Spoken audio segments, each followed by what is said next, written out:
देखिए, bank reconciliation statement BRS, क्योंकि ये एक स्टेटमेंट है। मैंने आप लोगों को पहले भी बताया कि स्टेटमेंट और अकाउंट में डिफरेंस होता है। अकाउंट पीरियड ऑफ टाइम पे बनता है। 1 अप्रैल से लेकर के 31 मार्च तक का साल भर जब मैं rules of debit and credit लगाता हूं तो वो एक अकाउंट होता है। एक अकाउंटेंट, जैसे कि एक नट्टू काका, जब जेठालाल की बुक्स में, जेठालाल की बुक्स नहीं, गढ़ इलेक्ट्रॉनिक्स की बुक्स में जब रिकॉर्ड करता है तो क्या रिकॉर्ड करता है? बुक्स ऑफ अकाउंट में 2 प्रकार की चीज़ें रिकॉर्ड करता है। जेठालाल कौन है? सोल प्रोप्राइटर है, अपनी प्रॉपर्टी का सिंगल ओनर है, और उसकी एंटरप्राइज का, उसके बिजनेस का नाम क्या है? गढ़ा इलेक्ट्रॉनिक्स। और गढ़ा इलेक्ट्रॉनिक्स का अकाउंटेंट है कौन?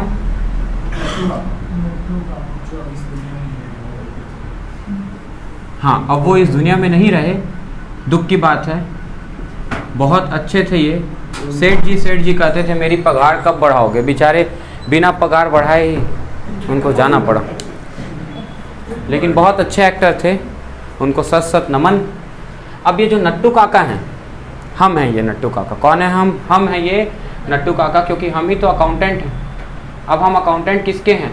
क्या हम जेठालाल के हैं? नहीं, ओनर अलग होता है और उसकी फर्म अलग होती है, और हम फर्म के अकाउंटेंट हैं, हम फर्म के नट्टू काका हैं।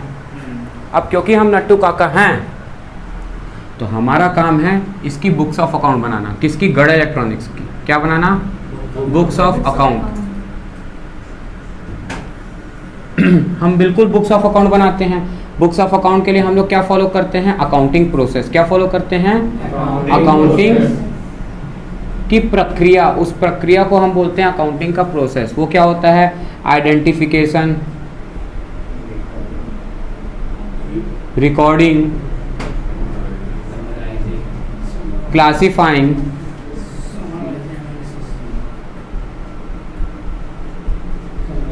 देखिए और भी होता है, आइडेंटिफिकेशन एंड मेजरमेंट होता है, लेकिन मैं सिर्फ इंपॉर्टेंट बातें लिख रहा हूँ यहाँ पे, शॉर्टकट में आपको समझा दूँ। Classifying, summarising, and 5th one is analysis and interpretation. ये इस तरीके से एक बुक्स ऑफ अकाउंट कंप्लीट होती है। क्या होता है? पहले मैं पहचाना कि वो बिजनेस में मॉनेटरी टर्म में है कि नहीं, इकोनॉमिक एक्टिविटी है कि नहीं, वो ट्रांजैक्शन इकोनॉमिक हुआ तो उसको मेज़र करूंगा कितने रुपए का है, फिर उसको रिकॉर्ड करूंगा। तो 2 बुक है मेरे पास रिकॉर्ड करने के लिए, जिसको हम लोगों ने पढ़ा था journal entry, books of original entry journal, और दूसरा हम लोगों ने पढ़ा क्या? Cash book, purchase book, books वाले, cash book, purchase book, sales book, subsidiary books, cash book और other book, special purpose book 1, special purpose book 2। ये था, ये रिकॉर्ड करने का 2 ऑप्शन। अब जेठालाल जैसे जो छोटे दुकानदार व्यापारी होते हैं वो एक ही बुक में अपनी सारी बेसिक एंट्रीज दिखा देते हैं। इन दोनों ही पार्ट को क्या बोला जाता है? बुक कीपिंग का पार्ट बोला जाता है। क्या बोला जाता है? बुक कीपिंग का पार्ट बोला जाता है। इसको एक जूनियर अकाउंटेंट भी कर सकता है काम, मतलब बागा को मान लेते हैं जूनियर अकाउंटेंट है, सीख रहा है अभी काम नट्टू काका से। और यहाँ से काम शुरू होता है किसका? अकाउंटिंग का। ये मैं आपको डिफरेंस भी समझा दे रहा हूँ बुक कीपिंग और अकाउंटिंग में। तो यहाँ पे काम शुरू होता है किसका? अकाउंटिंग का। अकाउंटिंग वहाँ से स्टार्ट होती है जहाँ से बुक कीपिंग एंड होती है। ये सीनियर का काम होता है, इसमें थोड़ा सा एक एक्सपीरियंस की ज़रूरत होती है, अनुभवी काम है। यहाँ पे उसके पास एक प्रोफेशनल नॉलेज होने की ज़रूरत है, क्योंकि यहाँ पे क्लासीफाइंग में क्या करना पड़ता है? यही रिकॉर्डिंग को हमको क्या करना पड़ता है? Posting journal. रिकॉर्डिंग में जो हमने जर्नल बनाया है उसको क्या करते हैं हम? इनटू लेजर्स में पोस्ट करते हैं। फिर यहाँ पे क्या निकालते हैं? प्रॉफिट एंड लॉस और बैलेंस शीट। और फिर क्या करते हैं? यहाँ से हम लोग उसको वो एनुअल रिपोर्ट बना के, ऐसे पाई डायग्राम्स चार्ट बना के, हिस्टोग्राम बना के, ग्रोथ दिखा के, फ्रीक्वेंसी कितनी ग्रोथ हुई हमारी, ठीक है, फिर ऐसे पाई चार्ट बना के कितना परसेंटेज हुआ, इस टाइप का परसेंटेज चेंजेस दिखा के हम क्या बनाते हैं? Annual report. और इस एनुअल रिपोर्ट को हम लोग कम्युनिकेट कर देते हैं। तो आखिरी प्रोसेस जुड़ जाता है कम्युनिकेशन का। किसको? हमारे इंटरनल और एक्सटर्नल यूजर्स को। ये जो मैंने आपको प्रक्रिया बताई है आपको chapter number 1 introduction to accounting में मिल जाएगा, थ्योरी चैप्टर में, ठीक है। इस चैप्टर से आप लोग लिमिटेशंस ऑफ अकाउंटिंग अच्छे से पढ़ लेंगे। इस चैप्टर से qualitative characteristics, reliability, relevance, understandability, ये सब दिया उसको अच्छे से पढ़ लेंगे। और बुक कीपिंग अकाउंटिंग का डिफरेंस पढ़ लेंगे। ये सारी बातें आपको इस चैप्टर के अंदर में मिल जाएंगी। ये चैप्टर भी मैंने इसके साथ में कंप्लीट कर दिया। बात यहाँ पे ऐसी हो रही है, अब फिर अपन अपने टॉपिक पे वापस आते हैं। नट्टू काका जो है वो बुक का क्या बनाता है? रिकॉर्डिंग का काम प्रिपेयर करते हैं। अब रिकॉर्डिंग में वो क्या बनाते हैं? एक बनाते हैं क्या? Cash book. कैश बुक में हम लोगों ने देखा था कैश बुक कितने प्रकार का बनता है?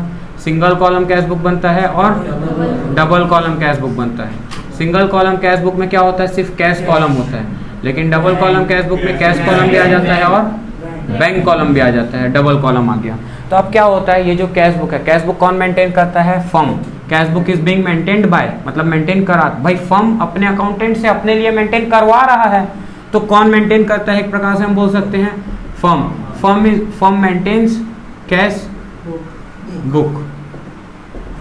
और मेरी बात सुनना, और पासबुक को कौन मेंटेन करता है, पासबुक हमेशा देखना, आप जाते हो बैंक में और बोलते हो भैया ये हमारी पासबुक लो, अपडेट कर दो, अपडेट कर दो, अपडेट कर दो, तो पासबुक को कौन अपडेट करता है, बैंक अपडेट करती है। आजकल तो पासबुक डिजिटली आपके अकाउंट में फ़ोन निकाला, फ़ोन निकालने के बाद फ़ोन में तुरंत डिजिटली वर्चुअली ये फ़ोन निकाला, फ़ोन में तुरंत वर्चुअली चेक किया, अपना यूपीआई आईडी डाला, मोबाइल में कितना पैसा है ये तुरंत बैंक अकाउंट में चेक कर लिया। आजकल वर्चुअल हो गया है, लेकिन ये जो मेथड बीआरएस आप बना रहे हो, ये आपको अकाउंटिंग सिखा रहा है, manual accounting system, computerised accounting तो सिखा नहीं रहा है, डिजिटल अकाउंटिंग। तो पुराने ज़माने में क्या होता था ना, जो पासबुक होता था उसमें क्या होता था ना, कई बार डिफरेंस पाया जाता था। क्यों डिफरेंस पाया जाता था, कैश बुक के चलते डिफरेंस पाया जाता था। मतलब हो सकता है कि अभी देखो, अगर मैं डबल कॉलम कैश बुक, यहाँ पे सिंगल कॉलम की बात नहीं कर रहा हूँ, अब मैं यहाँ से वो सारे बातें हटा रहा हूँ जो यहाँ पे इंपॉर्टेंट नहीं है इस चैप्टर के लिए, ताकि आपका कोर कॉन्सेंट्रेशन आ सके मेन पॉइंट पे, मेन फोकस पे आप लोग मतलब मेन इंपॉर्टेंट चीज़ पे आप लोग फोकस कर सको, इसलिए बाकी चीज़ों को यहाँ से मैं हटा देता हूँ।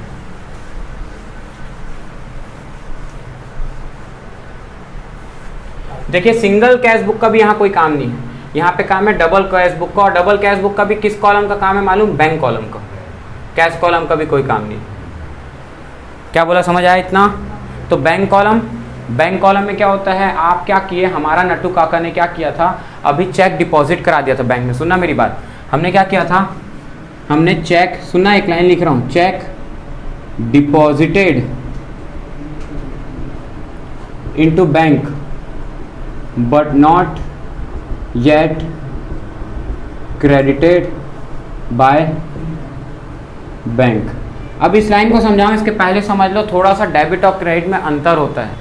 यहाँ पे डेबिट और क्रेडिट में थोड़ा सा अंतर होता है। ये अंतर क्यों होता है ये समझा रहा हूँ। सब बता देंगे कि भाई इसका डेबिट उसका क्रेडिट के बराबर होता है, पर क्यों होता है ये कोई नहीं समझाएगा, वो मैं समझाऊंगा। अभी सुनो, क्या होता है, आपका पैसा जब आप बैंक में जमा करा रहे हो, जब भी आप पैसा जमा करा रहे हो, मान लो ये कैश बुक है आपका, मैं सिर्फ बैंक कॉलम बना देता हूँ, ये कैश बुक रहा, जब भी आप पैसा जमा कराओगे तो आपका कैश बुक क्या होगा, बढ़ेगा। तो किस साइड से बढ़ेगा, डेबिट साइड से, क्योंकि जब भी पैसा आता है तो डेबिट और जाता है तो क्रेडिट। तो जब भी आपका पैसा आएगा मतलब आपका खाता बढ़ेगा, तो आप उसको क्या कर दोगे, जैसे कि अभी आप चेक डिपॉजिट करा दिया बैंक में, मतलब क्या एंट्री बनी होगी आपके बुक्स में, bank account debit to cash. अब क्योंकि ये कैसा कॉलम था, बैंक कॉलम था, बैंक कॉलम था, तो बैंक का क्या बढ़ गया, ये कैश बुक के बैंक कॉलम में बढ़ गया कितने से, 5,000 से मान लो आप लोगों ने पैसा जमा कराया, तो 5,000 से क्या बढ़ गया, ये टू कैश लिखा गया, और ये 5,000 से कैश बुक के बैंक कॉलम में एंट्री रिकॉर्ड हो गई। क्या बात समझ में आई आप सभी को? ये वाली जर्नल एंट्री का ये कैश बुक में इफेक्ट पड़ा। लेकिन आप मुझे एक चीज़ बताओ, आपके खाते में ये पैसा आपने जमा कराया, तो आपका पैसा जमा है, क्योंकि जमा है तो वो आपके लिए फ़ायदा है और वो एसेट्स है और वो डेबिट हो गया, क्योंकि आपके लिए फ़ायदा है। गड़ा इलेक्ट्रॉनिक्स के लिए क्या है, फ़ायदा है, इसलिए गड़ा इलेक्ट्रॉनिक्स की बुक में वो क्या हो गया, डेबिट हो गया। लेकिन तुम मुझे एक चीज़ बताओ, पॉज कर, तो देखिए अब पासबुक को तो आप लोग नहीं बनाते हैं, पासबुक को तो बैंक बनाता है। बताओ आपका कराया हुआ जमा पैसा, मान लो ये भाई एक बैठे हैं यहाँ पे, अब मेरा पैसा जो है मैंने इनको जमा करा दिया, इनको दे दिया उधारी, तो मेरे लिए तो वो एक प्रकार का क्या बन गया, एसेट्स बन गया। मान लो ये बैंक है, ये बैंक है, इनको बैंक मानो, मेरे को गड़ा इलेक्ट्रॉनिक्स मानो, ठीक है। गड़ा इलेक्ट्रॉनिक्स ने इनके पास पैसा जमा करा दिया 5,000, तो मेरे लिए वो क्या बन गया, एसेट्स बन गया और मेरा बैंक बैलेंस बढ़ गया, ठीक है। तो मैं अपने कैश बुक के बैंक कॉलम को डेबिट साइड से 5,000 से बढ़ा दिया कैश बुक को। लेकिन इनके लिए मेरा पैसा लेना, अब मेरे नज़रिए से नहीं सोचना, इन भाई साहब के नज़रिए से सोचना। भाई साहब इधर आइए, है ना। अब इनके नज़रिए से सोचिए ज़रा, ये भाई साहब बैंक हैं, ये कौन है, ये भाई साहब बैंक हैं। अब मेरा जमा कराया हुआ पैसा, समझना बात को, ये मैंने 5,000 रुपये, ये चेक है मान लीजिए, 5,000 रुपये इनको जमा कराया, जा पकड़िए इसको। अब मैंने इनको जमा कराया तो मेरे लिए क्या बन गया, एसेट्स बन गया, इसलिए मेरा कैश बुक क्या हो गया, डेबिट हो गया। लेकिन ये भाई साहब जो हैं, ये जो भाई साहब हैं, ये बैंक हैं, ये क्या है, बैंक हैं। तो इनका क्या हुआ, इनके लिए मेरा पैसा जमा कराना इनके लिए कर्जा नहीं है, बताइए, बिल्कुल कर्जा है ना, क्योंकि ये पैसा आज ये अपने पास रखें, कल के दिन जब मैं चाहूँ तब ये पैसा निकाल के इनसे वापस ले सकता हूँ कि नहीं ले सकता हूँ, बिल्कुल ले सकता हूँ। तो एक प्रकार का ये क्या हो गया, इनके लिए कर्जा हो गया। पकड़िए, तो जब मेरा डेबिट बैलेंस बढ़ रहा है, मेरा एसेट्स बढ़ रहा है तो डेबिट, और लायबिलिटीज़ के पास कौन सा बैलेंस होता है, क्रेडिट बैलेंस होता है। तो जब मेरा एसेट्स बढ़ रहा है तो इनकी लायबिलिटी बढ़ रही है, मेरा एसेट्स का बढ़ना, इनकी लायबिलिटी का बढ़ना। इसीलिए जब मैं पैसा जमा कराता हूं तो मैं अपने कैश बुक में क्या बोलता हूं, डेबिटेड। लेकिन जब बैंक मेरा पैसा जमा करता है तो ये क्या बोलेंगे, being your balance is credited bye. तो हमारा, तुम सोचते हो कि अरे ये ससुरा क्रेडिट लिख रहा है, क्रेडिट तो पैसा निकाल दिया मेरे खाते से, पैसा नहीं निकाला है, क्योंकि पासबुक कौन मेंटेन कर रहा है, बैंक। तो आप जब पैसा जमा कराओगे तो कैश बुक का डेबिट बैलेंस दिखाओगे, आप जब पैसा जमा कराओगे तो कैश बुक का डेबिट दिखाओगे, और जब आपका जमा कराया हुआ पैसा बैंक दिखाएगा तो क्या बोलेगा, क्रेडिट बैलेंस बोलेगा। इसीलिए वो क्या बोलता है, क्रेडिटेड टू योर अकाउंट। और जब आपके खाते से वो पैसा निकालेगा तो उसका कर्जा क्या होगा, मतलब आपके खाते से वो थोड़ी निकालेगा, आपके खाते से आप निकालोगे। मतलब मेरा खाता था, मैंने पैसा निकाल लिया बैंक से, तो बैंक का कर्जा कम हो रहा है, तो जो बैंक का कर्जा कम करे वो क्रेडिट से क्या हो जाता है, डेबिट बैलेंस। तो डेबिट बैलेंस मतलब बैंक का कर्जा कम होना, और कर्जा के बढ़ने को क्या दिखाते हैं, क्रेडिट दिखाते हैं, बैंक के लिए हो गया। और जब मैं पैसा निकालूंगा तो वो किस साइड आ जाएगा, क्रेडिट साइड। तो मेरा पैसा निकालना कैश बुक का क्रेडिट और पासबुक का डेबिट, और मेरा पैसा जमा करना कैश बुक का डेबिट और पासबुक का क्रेडिट। बात समझ में आई, बैठ जाइए, बात समझ में आई। इसका मतलब एक बात यहाँ पे आपको समझनी पड़ेगी, वो क्या है, वो मैं ब्रह्मास्त्र लिखवा रहा हूँ। क्या लिखवा रहा हूँ आप लोगों को, ब्रह्मास्त्र। अब कंक्लूजन क्या निकला इससे, debit balance as per cash book is equal to credit balance as per passbook. और इन दोनों का मतलब होता है, जब मैं पैसा जमा कराया,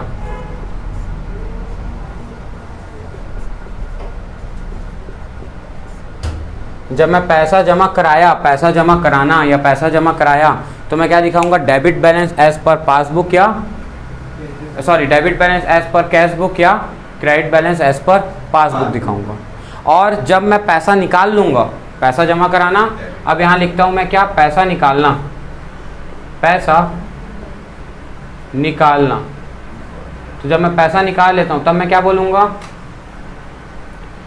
बोलूँगा, क्योंकि पैसा का निकालना मतलब credit balance as per cash book. जब मैं पैसा निकाल लूँगा बैंक से तो मैं क्या एंट्री बनाऊँगा, इसी एंट्री का रेसिप्रोकल, वो क्या हो जाएगा, cash account debit to bank. क्योंकि जब मैं पैसा निकाल ले रहा हूँ तो क्या एंट्री होगी, इसी का उल्टा, भाई पैसा निकाल लिया तो कैश अकाउंट डेबिट हो गया, और बैंक बैलेंस क्या हो जाएगा, कम, तो बैंक को कम करने के लिए क्रेडिट। तो देखो इस एंट्री के चलते क्या हुआ, बैंक क्या हुआ है, क्रेडिट। तो बैंक के हम लोग क्रेडिट साइड में हम लोग क्या लिख देंगे, बाय कैश 5,000। तो ये निकल गया ना पैसा। तो इसीलिए जब हम पैसा निकालते हैं तो क्या बोलते हैं, credit balance as per cash book के हिसाब से क्रेडिट हो गया पैसा जब निकाला तो, और and that is equal to debit balance as per passbook. समझना बात को भाई, जब मैं पैसा निकाल लिया तो इनका कर्जा क्या हो जाएगा, इनका कर्जा कम हो जाएगा। तो कर्जा के पास क्रेडिट बैलेंस था, जो क्रेडिट को कम करे वो डेबिट होता है। इसीलिए जब मैं पैसा निकाला तो इनका कर्जा क्या हो गया, कम हो गया, और वो पासबुक जो है वो क्रेडिट से क्या हो गया, डेबिट हो गया। इसका मतलब debit balance as per cash book will be equal to credit balance as per passbook, and credit balance as per cash book will be equal to debit balance as per passbook. ये होना चाहिए। और अगर इन दोनों match नहीं करता है, ये बैलेंस नहीं करता है, मतलब आपने 5,000 जमा कराया और बैंक बैलेंस दिखा रहा है गलत, तो ये जो फ्लक्चुएशन आया है किसके चलते भाई? हो सकता है नट्टू काका ने आज पैसा जमा करा के आया 5,000 रुपये, तो नट्टू काका ने क्या किया, debit balance as per cash book को कितने से बढ़ा दिया? 5,000 से बढ़ा दिया, लेकिन बैंक वाले ने अभी भी बैलेंस 0 दिखा रहा है। तो क्या ये मैच हुआ? नहीं, जबकि इसको क्या होना था, हमेशा इक्वल टू होके मैच होना चाहिए था, पर क्या हुआ? नहीं हुआ। तो ये जो मिस मैच हो रहा है किसके बीच में? कैश बुक और पासबुक के बीच में जो ये मिस मैच हो रहा है, इसी के लिए क्या बनाया जाता है? एक स्टेटमेंट बनाया जाता है, बैंक रिकंसिलिएशन स्टेटमेंट। क्या बनाया जाता है? BRS बनाया जाता है कि ये जो मिसमैच हो रहा है ये किन किन कारणों से हो रहा है, उन कारणों को अकाउंटेंट कौन? हम नट्टू काका। क्योंकि भाई बैंक को क्या गरज है आपके लिए BRS बना के दे? भाई पैसा किसका है? फर्म का, हमारा। तो कौन बनाएगा स्टेटमेंट? हम बनाएंगे, हमको पड़ी ना अपने पैसे की, तो वो क्यों बना के देगा हमको? तो BRS का जो स्टेटमेंट होता है वो हमारा अकाउंटेंट बनाता है। कौन? नट्टू काका। अब वो देखता है कि ये पैसा जमा क्यों नहीं हुआ, तो उसको पता चला ये वाला कारण, क्या? Check deposited into bank but not yet credited by the bank. हमने चेक डिपॉजिट तो कर दिया था बैंक में, हमने चेक डिपॉजिट तो कर दिया था बैंक में, लेकिन वो जो चेक है, पॉज करना, हमने चेक डिपॉजिट तो किया था बैंक में, और जैसे ही हमने चेक डिपॉजिट किया था हम यहाँ पे क्या लिख चुके थे? टू चेक इन एंड हमारे पास किसी थर्ड पर्सन का चेक पड़ा था, अब वो चेक को हमने क्या किया? अपने बैंक में जमा करा दिया। तो हमने अपना क्या किया? कैश बुक को बढ़ा दिया, कितने से? डेबिट बैलेंस करके 5,000 से बढ़ा दिया, जितने से हमारा क्या बढ़ रहा था? बैंक बैलेंस बढ़ रहा था। लेकिन पासबुक वाले ने अभी तक पासबुक में वो चेक क्लियर ही नहीं हुआ। आज पासबुक में तो बढ़ता वो 3 दिन बाद, लेकिन BRS तो आज मैं 3 दिन पहले ही बना रहा हूँ। तब मैं पाया कि मेरा पासबुक तो बढ़ा ही नहीं है, वो तो 0 से बढ़ा है। कैश बुक बढ़ गया 5,000 से, हमने बढ़ा दिया, पर पासबुक बढ़ा ही नहीं। तो अब हमको क्या करना पड़ेगा? अब हमको कुछ नहीं करना है इस स्टेटमेंट के अंदर में। क्या स्टेटमेंट? BRS। ये हटा दूं? अब स्टेटमेंट में हमको करना क्या है? कुछ भी नहीं, एकदम आसान है, देखते जाना, बस यहाँ रिलेट करके बता दिया, BRS खत्म, बस इतना बोलने के बाद। फिर एक क्वेश्चन सॉल्व करके आप लोगों को बताया जाएगा। अभी यहाँ पे देखिए, क्योंकि मेरे को कौन से बैलेंस से कहाँ तक पहुँचना है? 5,000 के बैलेंस से 0 बैलेंस तक पहुँचना है। Debit balance as per cash book से मेरे को कहाँ पहुँचना है? Credit balance as per passbook तक पहुँचना है। देखिए, हमेशा BRS बनाने का 2 तरीका होता है, एक तो होता है ऐड और लेस, और एक होता है प्लस और माइनस। क्या बोला मैं? एक होता है ऐड और लेस और एक होता है प्लस और माइनस। क्योंकि ये एक स्टेटमेंट है, इसलिए स्टेटमेंट एक हमेशा निर्धारित पॉइंट ऑफ टाइम पे बनता है। जैसे कि अगर ये 3 दिन पहले का बन रहा था तो 3 दिन बाद का BRS अलग होगा। 3 दिन बाद तो BRS बनाने नहीं पड़ेगा, बैंक वाला अपने आप चेक को क्लियर करके हमारा पासबुक 5,000 के बराबर पहुंच जाएगा। तो कहेगा BRS। तो वो जो टाइम गैप आ रहा है किसके बीच में? कैश बुक और पासबुक के बैलेंस को कुछ टाइम के लिए जो डिफरेंस आ रहा है, उस डिफरेंस के समय के लिए हम क्या बना के रखते हैं? बुक्स में BRS बना के रखते हैं। मतलब तुम समझ पा रहे होगे, ये जब डिजिटलाइजेशन नहीं था जमाना, तब ये मेथड का ज़्यादा यूज़ किया जाता था, क्योंकि 15-15 दिन तक कैश बुक और पासबुक जो है वो मिसमैच होता था। तब के लिए ये ज़्यादा यूज़ था इस मेथड का। लेकिन अभी हमारे कोर्स में तो पढ़ना तो हमको पड़ेगा। मेरी बात समझ में आ रही क्या बोल रहा हूँ? आजकल इतना मिसमैच नहीं होता, क्योंकि आजकल डिजिटली हर सेकंड में हो जाता। अब तो UPI यूनिफाइड पेमेंट इंटरफेरेंस का समय आ गया है। हम UPI यूज़ करते हैं ना, क्या है वो? Unified payment interference. एक पेमेंट मैकेनिज्म से सारे, एक QR कोड से सारे ऐप, कोई भी किसी भी ऐप में रहो, किसी भी कहीं से रहो, एक QR कोड स्कैन करे UPI का, और हर किसी में पेमेंट हो जाता है एक ही QR कोड में। तो क्या? यूनिफाइड, एक जैसा पेमेंट इंटरफेरेंस। तो चलिए वापस आते हैं अपने टॉपिक में।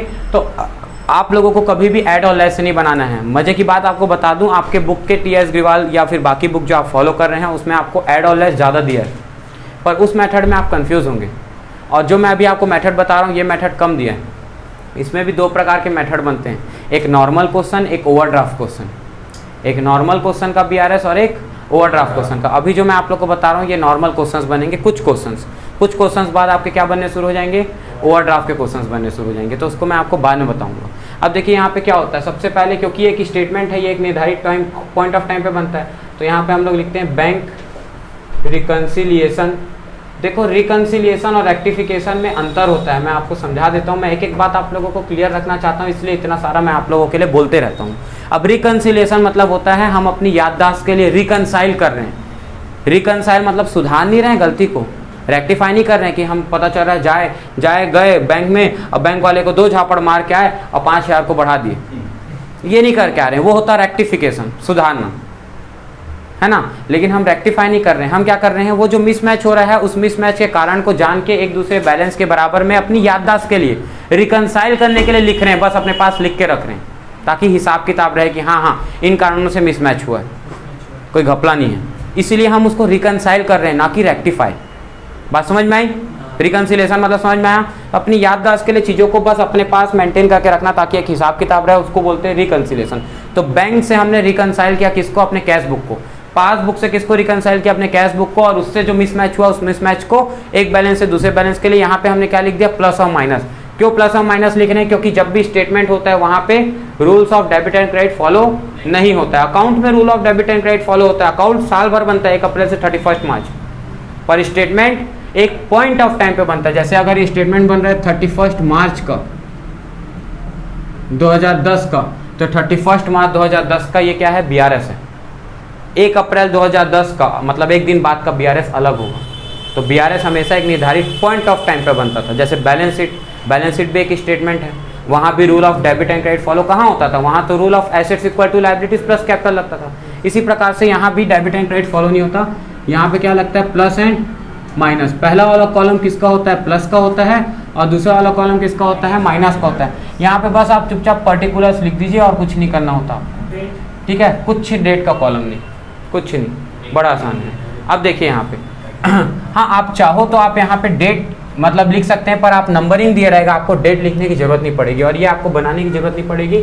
डेट आपको नहीं दिया रहेगा, डेट तो आपको पता है ना कि भाई एक डेट का बना रहे हैं बस। तो अब आप कौन से बैलेंस में थे, आप थे balance debit balance as per cash book में 5000 रुपये का। तो आप यहाँ पे क्या लिखेंगे, debit balance as per cash book,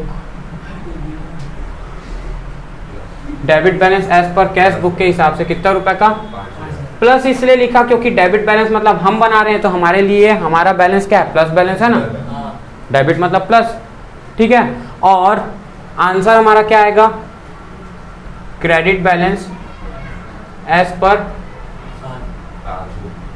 passbook, ठीक है।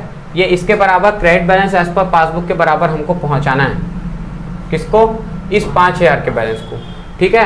तो ये कितना आना चाहिए, देखो अब क्योंकि क्रेडिट बैलेंस बोला ना बेटा, तो देखो क्रेडिट बैलेंस भी आएगा किस साइड, क्योंकि उसका क्रेडिट पर किसके बुक में रिकॉर्ड हो रहा है, हमारे BRS में रिकॉर्ड हो रहा है। तो अगले का क्रेडिट, पासबुक मतलब बैंक वाले का क्रेडिट बैलेंस हमारे लिए क्या है, प्लस बैलेंस है कि नहीं है, मतलब हमारा प्लस ज़्यादा आएगा। और प्लस को बैलेंस करने के लिए हम किस साइड लिखेंगे, माइनस साइड लिखेंगे। तो बैलेंसिंग फिगर निकल रहा है, भले ये हमारा क्रेडिट साइड बैलेंस लिखा रहा है, जैसे लेजर में होता था ना, भले ही वो क्रेडिट साइड का मतलब क्रेडिट साइड का बैलेंस ज़्यादा होता था, पर भले वो डेबिट में बैलेंस लिखाता था, पर वो डेबिट का क्लोजिंग बैलेंस नहीं होता था, वो क्रेडिट साइड का बैलेंस ज़्यादा था, जिसको हम बैलेंस करने के लिए डेबिट में लिखते थे। जैसे अभी हम मशीनरी अकाउंट बनाए थे तो उसमें क्या आता था, डेबिट का बैलेंस ज़्यादा आता था, क्रेडिट कम, लेकिन हम क्रेडिट में बैलेंस करते थे, तो क्या वो क्रेडिट का बैलेंस होता था, नहीं, वो एक्चुअल में डेबिट का बैलेंस था, जिसको हम बैलेंस करने के लिए क्रेडिट साइड में लिखते थे। तो इसी प्रकार से जैसे कि credit balance as per passbook बोला है, तो उसको हम उसके अपोजिट साइड में लिख देंगे, तो वो कितना आएगा, 0। अभी हमको वो भी बता दिया ना कि वो 0 है, तो हम सुधार नहीं रहे हैं, हम एक बैलेंस से दूसरे बैलेंस के 5000 0 के बराबर कैसे पहुंचा। तो हमको पता चला क्या कि हमारा जो चेक है, फिर हमने पता किया कि भाई ऐसा क्यों हुआ कि हमारा बैलेंस जो है वो 5000 दिखा रहा है और यहाँ 0 दिखा रहा है, यहाँ भी 5000 दिखाना चाहिए। तो हम उसको सुधार नहीं सकते, हम भी क्या करेंगे, उसको 0 के बराबर बनाएंगे। कैसे, तो हमको समझना पड़ेगा ये एंट्री लिखी क्या थी, check deposited into bank but not yet credited by the bank. हमने चेक डिपॉजिट किया, अब इसको ऐसे समझना, हमने चेक डिपॉजिट किया। देखो जो हमेशा नीचे में दिया होता है ना वो आंसर होता है। क्या बोल रहा हूँ, मेरी बात को ध्यान सुनना भाई, मैं ब्रह्मास्त्र बता रहा हूँ, दूसरा ब्रह्मास्त्र, ये ऐसे बताऊंगा कुछ और आंसर आ जाएगा पट से तुम्हारे दिमाग में। जो भी नीचे में दिया होता है वो क्या होता है, आंसर होता है। आंसर को हम चेंज नहीं कर सकते। अब इसमें से कोई भी एक हाथ को आप बता दो, एक है कैश बुक, एक है पासबुक, किसको पासबुक मानूं, किसको कैश बुक मानूं, किसको पासबुक मानूं, किसको कैश बुक मानूं, किसको पासबुक मानूं, किसको कैश बुक मानूं। इसको मैं मान लेता हूं, चलो आप लोग बोलते हैं तो पासबुक, और इसको मैं मान लेता हूं क्या, कैश बुक। ये मेरा क्या है, पासबुक है, ये मेरा क्या है, कैश बुक है। अब पासबुक मेरा आंसर है, ये चेंज नहीं हो सकता, क्योंकि जो आंसर है वो क्या लग गया, कांस्टेंट। और देखो लॉक लगा दिया, ये अंगूठे से लॉक लगा दिया, ये पासबुक कांस्टेंट हो गया और ये कैश बुक हो गया।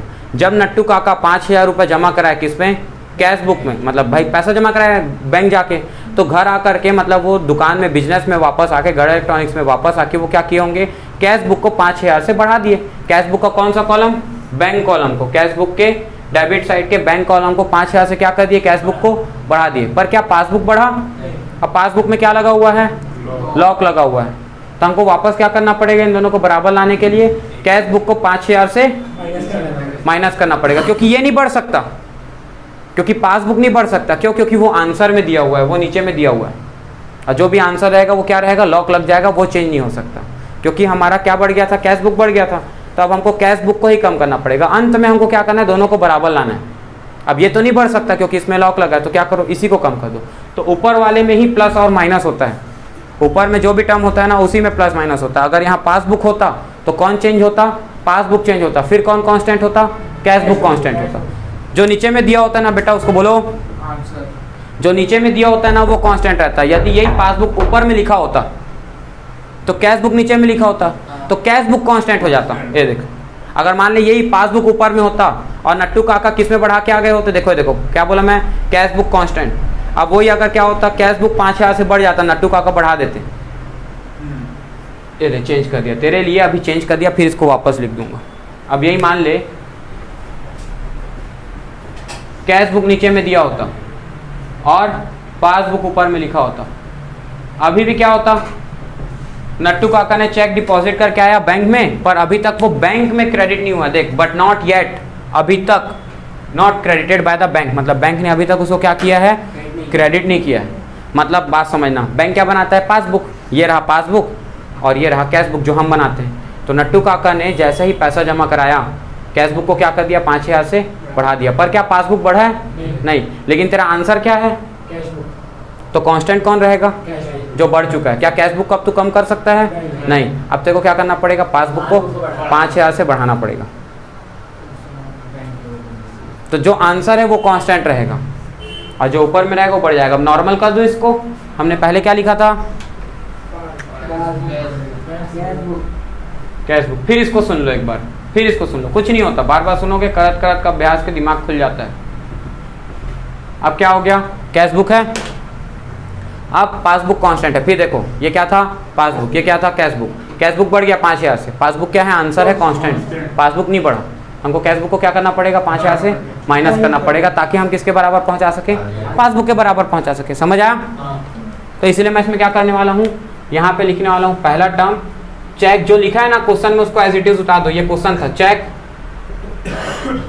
Deposited but not yet credited by bank. और इसको हम क्या कर देंगे, 5000 से माइनस साइड लिख दिया। माइनस है तो ऑलरेडी इसको ब्रैकेट लगाने की जरूरत नहीं है। अब ये क्या हो गया, प्लस और माइनस होके ये क्या हो गया, इधर कुछ बढ़ाने की जरूरत पड़ी नहीं। ये भी 5000 का बैलेंस था, ये भी 5000 दिखा रहा था, और अगर यहाँ कुछ नहीं भी दिया होता मान लो, तो ये भी 5000 आ गया, ये भी 5000 आ गया, तो यहाँ कितना बैलेंसिंग फिगर आया, जीरो बैलेंस करने के लिए आया। तो ये बन गया हमारा क्या, BRS, बैंक रिकंसिलिएशन स्टेटमेंट। बस इसी प्रकार से मान लो एक और चीज़ होता क्या, कि हमको बोलता कि ये मान लो ये नहीं दिया है, अभी एक और क्वेश्चन जोड़ देता हूँ। वो क्या, यहाँ पे लिख देता हूँ कि check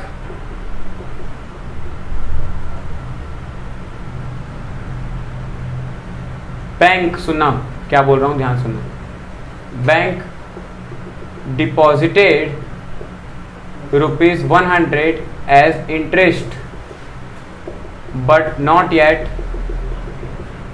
debited in cash book. क्या बोला, बैंक ने हमारे खाते में 100 रुपये ब्याज का जोड़ दिया हमारे सेविंग अकाउंट में, पर वो पैसा हमारे किस में नहीं बढ़ा है, कैश बुक में डेबिट नहीं हुआ है, मतलब बढ़ा नहीं है। मतलब अब क्या हो गया, यही वाला क्वेश्चन है। कांस्टेंट कौन है, ध्यान दो, पासबुक। हमेशा याद रखना कांस्टेंट कौन है, पासबुक कांस्टेंट है और ये कैश बुक है। अब क्या है, पासबुक क्या हो गया, 100 रुपये से बढ़ गया, ब्याज हमारे में जुड़ा तो 100 रुपये से हमारा पासबुक बढ़ गया, और ये कांस्टेंट है। पर क्या कैश बुक बढ़ा है, अभी नहीं बढ़ा है, तो हमको क्या करना पड़ेगा, कैश बुक को 100 से बढ़ाना पड़ेगा। क्यों बढ़ाना पड़ेगा, क्योंकि भाई पासबुक तो कम नहीं हो सकता ना इसके बराबर आने के लिए, क्योंकि वो क्या है, आंसर है, वो कांस्टेंट है। तो हमको किसको बढ़ाना पड़ेगा, कैश बुक को बढ़ाना पड़ेगा। इसीलिए कैश बुक में ये क्या हो गई, ये वाली एंट्री प्लस हो गई। क्या सबको समझ में आया, हाँ या ना? तो क्या बोलेंगे इसको, क्या लिखा था, पूरा उतार दो, bank deposited bye 100 but not yet debited in cash book. कितने रुपए से, 100 रुपए से। अब यहाँ का टोटल कर लो, कितना आ गया 5000। इधर देखो बेटा, यहाँ का कितना आ गया 5100 और यहाँ क्या आ गया 5100 और 5100 माइनस 5000 तो बैलेंसिंग फिगर कितना आ गया 100 रुपए का। यही क्या आ गया, credit balance as per passbook. तो तुम बोलते भैया जब ये पासबुक ऊपर में दिए रहेगा तो क्या वो पासबुक हम माइनस में लिखेंगे, क्योंकि यहाँ तो नहीं बेटा, वो बैलेंस करने के लिए माइनस में लिख रहे हैं। जब हम इससे भी शुरुआत करेंगे तो वो कहाँ से होगा भाई, उसका पासबुक का क्रेडिट बैलेंस मेरे लिए क्या है, डेबिट है ना, फायदा है ना, तो मेरा फायदा ही तो है, इसलिए तो उसको मैं प्लस में लिखूंगा। लेकिन अगर यही क्वेश्चन नॉर्मल नहीं बन के ओवरड्राफ्ट बनता, जो मैं बाद में बताऊंगा, मतलब अगर ये credit balance as per passbook की जगह क्या लिखा होता, debit balance as per passbook, या फिर debit balance as per cash book की जगह क्या लिखा होता है, credit balance as per passbook, तो वो मैं कंफ्यूज नहीं करूंगा, उसको बोलते हैं हम लोग ओवरड्राफ्ट बैलेंस। वो जो है वो ओवरड्राफ्ट अगले वीडियो में आप लोग को समझाऊंगा। क्या ये क्लियर हुआ आप लोग को? उम्मीद करूंगा आप लोगों को ये वीडियो समझ में आया होगा। अगर आप लोगों को बीआरएस का कॉन्सेप्ट समझ में आया तो प्लीज़ चैनल को लाइक शेयर सब्सक्राइब जरूर करें, शेयर ज़्यादा से ज़्यादा करें अपने दोस्तों के साथ में, ताकि उन लोगों को ये सारी इन्फॉर्मेशन मिलते रहे और वो लोग भी अपने क्लास 11 के टॉपिक को कंप्लीट करते रहें। बोलो भारत माता की जय। ये चैनल काल्पनिक और पढ़ाई लिखाई के लिए है, कृपया यहाँ पर कमेंट सेक्शन में बकचोदी ना करें।